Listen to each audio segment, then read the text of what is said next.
we need to try not to let what people say get under our skin and affect us negatively, especially for long periods of time. Now, obviously that's within reason. This is easier said than done, but if we can practice this, which you can, if you can practice not letting things get to you that often, you can help to reduce your stress levels, improve your overall well-being. And this is especially important for gamers, specifically the ones who are competing in video games. What's up, dreamers? Welcome to Drive and Vibe. Today I want to talk about letting people get under your skin, letting people get under your skin. Sorry. Anyways, I'll go into detail later on what I was just about to say. Unless you can read my mind, let me know in the comments. Now, letting people get under your skin. So the importance of this is to reduce stress, right? So if somebody gets under your skin, you're gonna start getting stressed. Let's say you're a professional gamer, or you're aspiring to be a professional gamer, and somebody says something or does something, it gets under your skin. Now, let's say this happens before you even get on to practice or compete. Now it's just loitering in your brain, right? You're starting to get a little stressed about it. You're getting upset. Maybe you're getting a little anxious, depressed, whatever it may be. You're getting all these sort of emotions, and then you hop on your game, and you need 100% focus in the game because you're competing, right? You're practicing or you're competing, but your focus is now split because subconsciously in the back of your mind, you're still thinking about. You haven't really put that to ease, right? You put that thought at ease, and it's kind of just loitering in the background. And now it's starting to impact your game performance. You might not even realize it's doing this. You might not even realize that this is a factor until you kind of think back on it like, oh, there's a couple of days where I've been inconsistent, so inconsistent I can't really figure it out why. I've slept well, I've eaten well, I'm doing exercise, I'm getting out, getting this done.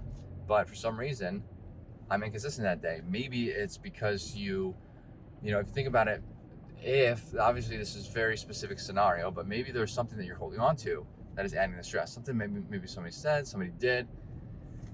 The importance of that, of course, is to reduce all of those negative emotions, and which can turn into physical kind of negative effects, right? What is one way that you can do this? And I think the best way to do it, it's going to take, so there's individual variances. Everybody's going to be different. How you think about it, how you look at it is going to be different. But the best tip that I can give, and this is what I did. So when I was competing video games, little story time here quick. When I was competing in video games heavily, Counter-Strike specifically, and even before that, like in high school, which is where I had most of my hours of competing.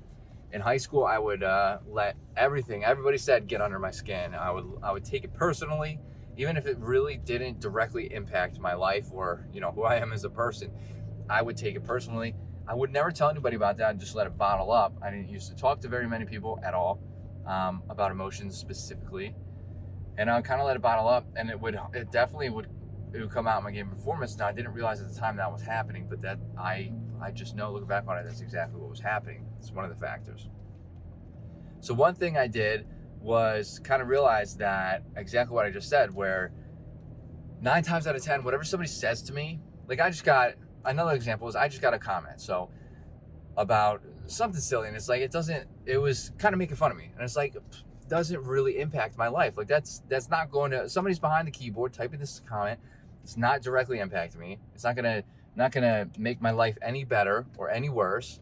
So I just brush it off. Like it is what it is. I don't know that person. Not that I don't care what people say, but whose opinion I really value is friends, family, people I know, not like random strangers, right? Who don't know me, who may be having a bad day and are lashing out at any person they possibly can, if that makes sense. So what I did was I rationalized things. I kind of put it into real life scenarios where if somebody would say something or something would happen, I would, try to realize where they're coming from and, who it kind of was meant for, if that makes sense.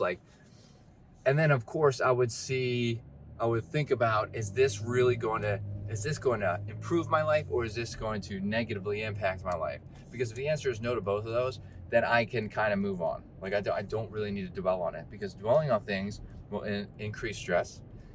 Cortisol will start to raise, your reaction time might start slowing down, your cognition might start slowing down. So a lot of negative effects from dwelling on things. There's some studies that back this up as well, that if you dwell on things for X amount of time, all of this kind of happens. So the best tip that I can give is to compare it. Ask that question, really. Don't even compare anything. Ask that question. Is this going to positively impact my life? Is this going to negatively impact my life? Because if the answer is no to both, then it's time to move away from that and not let it impact you, or not even think about it any further, right? Like, oh, somebody said something. It is what it is, you know? Like, I'm moving on with my life. I know that's easier said than done, and that's not something that I did overnight. I did not do that overnight. You have to keep that in mind. I did not just instantly wake up and was like, I'm gonna stop letting people get to me. You know, like I had to work at it and practice, and that is true. So like, we're conditioned. Humans are now conditioned to kind of I don't know, like, not practice all of these, you know, emotional, you know, we'll call it emotional intelligence kind of like practices, okay? And it's going to take a little bit of practice, but in time, you'll be able to really kind of diminish any of those negative, we'll say, feelings, or letting people really get under your skin to an extent. Obviously, individual variances, different scenarios. So I'm not going to drag the video out any longer. If you have any tips or tricks yourself, let me know in the comments. I'd love to get this conversation started. Any questions? I'd love to answer them. Hit that like button, helps out the channel. Hit that subscribe button for more content like this. I hope to see everybody in the next video. Later, dreamers.